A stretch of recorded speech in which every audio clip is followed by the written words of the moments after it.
In Akbola village, there was a rule no one dared say out loud, because saying it meant believing it.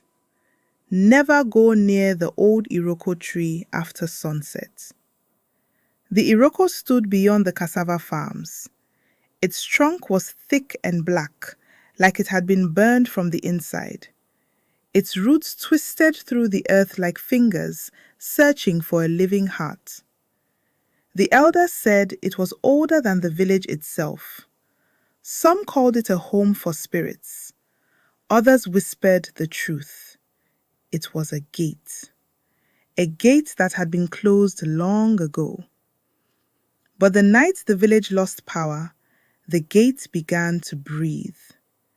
No generator, no lanterns, not even a single star. Only darkness, thick enough to swallow a man whole. And then the drumming started. Not from the village, not from the festival grounds, from the farmland, from the direction of the Iroko. The next morning, the village felt wrong. Chickens gathered in tight circles, eyes wide, refusing to move. Dogs howled at nothing. Even the elders stayed inside, doors locked, faces pale. That evening, Zainab disappeared. Her sandals were found by the stream. The water was still, too still, like the river itself was afraid. No footprints, no signs of struggle, just the sandals, as if she had been taken by something that didn't touch the ground. The villagers searched with torches and prayers, but near the farms, the air felt heavy, as if something was pressing down on their lungs. An elder whispered, "The Iroko is hungry again." Tunde and Kunle didn't wait. They followed the drumming. At the base of the Iroko, they saw it. The roots had split open like a wound. A dark opening breathed cold air, and inside, the drumming became voices, soft, overlapping, and hungry. They stepped in. The world twisted. Akbola village was still there, but dead. Huts collapsed. The market was frozen in time. The air was filled with a thick, choking fog. The sky was grey, like the village was trapped in a nightmare that would never end. They heard Zainab's voice, "Tunde!" But it didn't sound like her. It sounded hollow, like it came from a mouth without a tongue. They followed the voice until they found a mirror image of the Iroko tree, glowing faintly in the darkness. Zainab stood beside it, eyes wide, but her face was too still. Around her, shadows moved like living smoke. The whispers surrounded them, pulling at their minds. "Come closer. Stay. We have been waiting." Tunde felt something touch his ankle.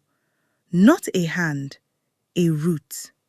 It tightened like a snake. He tried to pull away, but the root was already inside his shoe, like it had found a way into his skin. Kunle screamed. The shadow around Zainab moved closer, like it was breathing. Then Zainab turned her head. Her eyes were not her eyes. They were black, empty holes. She smiled and whispered, "Soon, I knew you would come all this while." Tunde tried to run, but the ground shifted beneath his feet, like the earth was swallowing him. The shadows wrapped around them, whispering in languages they couldn't understand. They were not alone. The mirror tree began to crack. The air filled with a smell of rot, like a body left in the sun too long. Tunde remembered his grandmother's words. A village survives only when its people stand together. He grabbed Kunle's hand. Kunle grabbed Zainab's. They screamed her name. The shadows screamed back. The drumming stopped. Suddenly, like a knife cutting through the night. The mirror cracked. Light burst through the farmland. But the light didn't feel like salvation. It felt like the gate was opening wider, and something behind it was waking up. At dawn, Zainab was found under the Iroko tree, alive but changed. Her eyes were still empty. The village lights returned. Animals moved again. Agbola village breathed. But the elders noticed something. The Iroko's roots had moved, just slightly, as if the tree had shifted, like it was reaching.